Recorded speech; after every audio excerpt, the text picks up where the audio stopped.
Do you know how to manage the dream requests from sales or the senior management? I bet many people somewhat suffer from similar situations before, especially when you are a project manager or an engineer, right? Several weeks ago, I just talked with a mentee and she complained to me that she had a hard time in managing some unreasonable requests from the sales and the management. She is an agile evangelist and also would like to protect the team from interference and achieve a sustainable development pace. However, she always had to cope with the problems that made her frustrated. If you were her, what would you do? Hello guys, I'm Andy, your Agile Coach. Today, I'd like to share 3 effective approaches to help you manage dream requests from multiple stakeholders. If you are a project manager, don't miss the video and keep watching it till the end. In software development, we have a joke. As there are requirements suddenly emerging from somewhere, we call it meteorite requirements. Because this kind of requirement often comes without any reasons, sometimes from your boss, sales, or some senior management. And usually, people are not excellent in handling the situations as there are hierarchical issues. Yeah, everything is like a meteorite crashing the earth, and we cannot react to it. But if you want to cope with the problem, please remember the following 3 key parts you have to prepare as you come across similar situations. Firstly, you have to define a roadmap in the very beginning. Why do I say this? Because you need a roadmap to help you identify if some requirements are really needed to be put into the current sprint, if they will affect the current goals, or if they could help accelerate the current velocity. I know many stakeholders might don't know the overall condition of a project, but you can't. And you have to show them the roadmap to help them know the priority of items to prevent unnecessary requirements from delivering features to customers.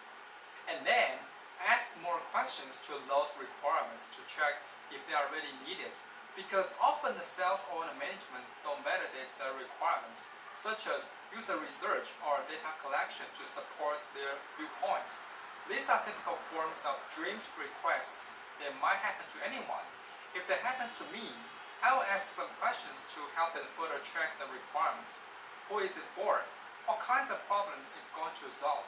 Why is it really needed? How many customers do they think it is important? Don't always accept the requirements without any questions. Indeed, some might be necessary, but most might be unnecessary if they are asked for data to address their problems. So, keep your curiosity to explore more with them. Lastly, set an importance urgency matrix to manage emerging requirements. If you have analyzed the risk of accepting the requirements and address the requirements with the team, try to help the team identify the priorities of the items and keep updates. In my opinion, I would set a matrix to help me identify what are the most urgent and the most important ones to resolve, and check the status of them on a daily basis with the team. Remember, always set a matrix to help not you, but for the sales or the management know there are other requirements undergoing, or they might tend to give you as more as they would because you don't set a bottom line for it. If you follow the above approaches, I bet you gain more respect from your team since they know you are able to manage their expectations in an effective manner, and the sales or the management will adjust their ways of proposing new requirements to fit the roadmap of a project. Most importantly, you could help your team achieve a sustainable development pace and stay focused on their current work without interference. I really appreciated that the mentee told me this problem because I know there must be other people suffering from the similar conditions and need some help. I hope that this video could give you some insights and reflections about managing requests from multiple stakeholders. If you still have other questions, now I provide a one-on-one free online consulting service. You just need to reserve for a web call in the introduction. If you like this video, thumbs up, subscribe me and comment below if you have any questions. I'm Andy, your Agile Coach. Bye bye.